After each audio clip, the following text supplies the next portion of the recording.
할렐루야. 참 귀하고 복된 금요일 한 주간을 주의 은혜 속에 잘 마무리하시는 귀한 하루가 되시기를 축복합니다.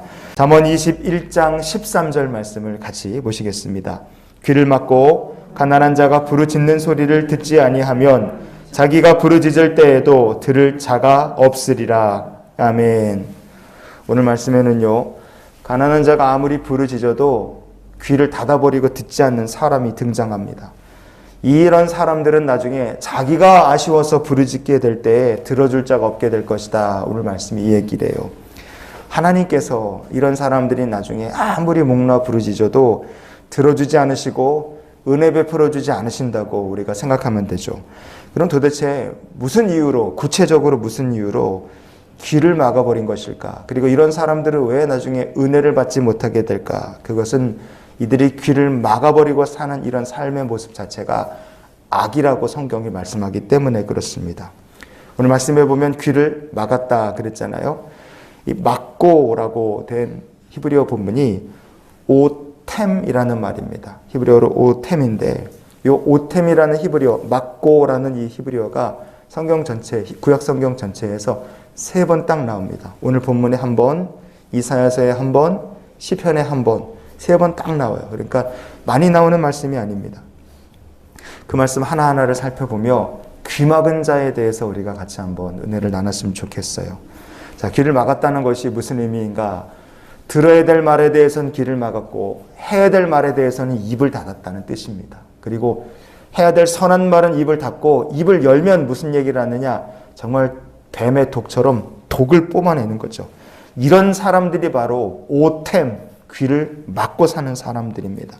성경은 이런 사람들을 가리켜 뭐라고 하느냐? 그런 사람들이 독사다 이렇게 이야기를 해요. 자, 시편의 58편 3절과 4절을 한번 찾아보시겠습니다. 악인은 모태에서부터 멀어졌으며 나면서부터 곁길로 나아가 거짓을 말하는도다. 그들의 독은 뱀의 독 같으며 그들은 귀를 막은 귀머거리 독사 같으니. 아멘.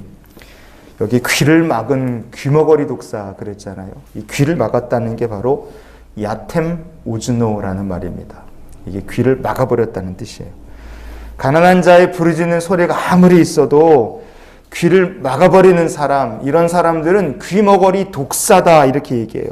이런 사람들의 운명이 어떻게 되느냐? 성경에 독사라는 말이 그렇게 많이 나오지 않습니다. 뱀이라는 말도 많이 나오진 않지만 그러나 뱀보다 훨씬 적게 나오는 게 독사예요.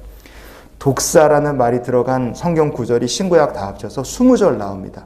그러니까 그렇게 많지 않아요. 근데 그 독사라는 말이 한 절 한 절 나올 때마다 좋은 얘기는 하나도 없습니다. 다 안 좋은 얘기들과 관련되어 있어요.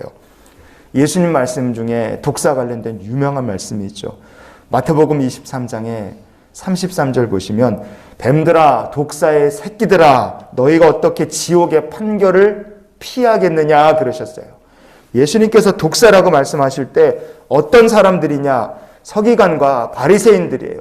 이들이 어떻게 살았느냐? 진리에 대해서는 귀를 닫았고 해야 될 진리의 말에 대해서는 입을 닫았고 그들의 입에서 나오는 말은 뱀이 독을 뿜어내는 것처럼 거짓된 말을 이들이 쏟아냈습니다. 그때 예수님께서 바리새인 서기관들을 향해서 독사의 새끼들이다 이렇게 얘기하신 거예요. 이런 사람들은 어떻게 되느냐? 지옥의 판결을 피하지 못하게 될 것이다. 주님께서 얘기하셨어요. 성도 여러분, 가난한 자의 부르짖음에 귀를 닫았다고 해서 다 독사의 새끼는 아닙니다.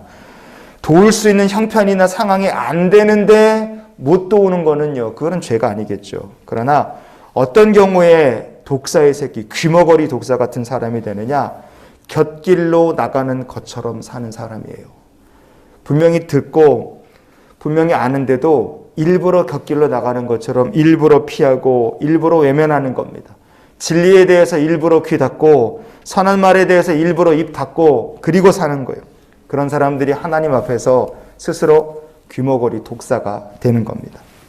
그런 사람들은 하나님께서 부르짖어도 응답지 않으시고 은혜 주지 않으세요. 그럼 남는 것은 무엇이냐? 지옥의 판결만 남게 되는 겁니다. 그러면 성도는 귀를 막아야 될 때가 언제인가? 진리에 대해서 아니죠. 무엇에 대해서 귀를 막아야 되는가? 성경이 우리에게 이야기합니다.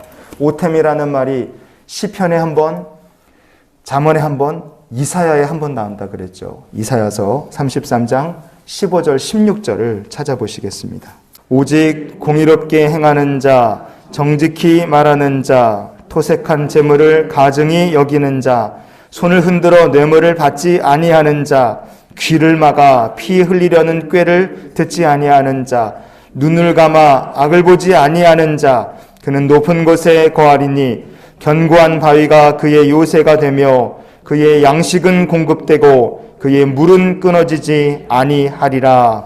아멘. 여기에 귀를 막는다는 얘기가 하나 더 나오죠. 성도는 가난한 자의 부르짖음에 귀를 열어야 됩니다. 성도는요, 진리의 선한 말에 대해서 귀를 열어야 돼요. 거른데다 귀 닫고 사는 사람은 독사의 자식입니다. 근데 성도가 귀를 닫아야 될 때가 있어요. 절대로 관심조차 주면 안 될 때가 있습니다. 그것이 무엇이냐? 토색한 재물, 이런 거에 대해서는 아예 그냥 귀를 탁 닫아버리는 거예요. 손을 흔들어 뇌물을 받아라, 그렇게 말할 때도 귀를 싹 닫고 눈을 감아야 됩니다. 피 흘리려는 꾀가 있을 때 성도는요, 귀를 딱 닫고 아예 관심조차, 눈길조차 주면 안 됩니다. 악이 있을 때 악한 일에 근처에 가지도 않는 거예요.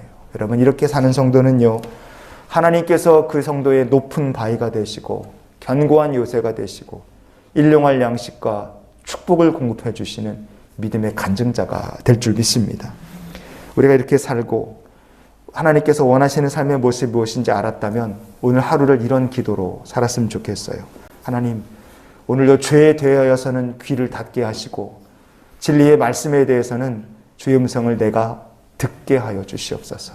매일 십자가 앞에 더 가까이 나가는 우리 모두가 될 수 있기를 주님의 이름으로 축원을 드립니다.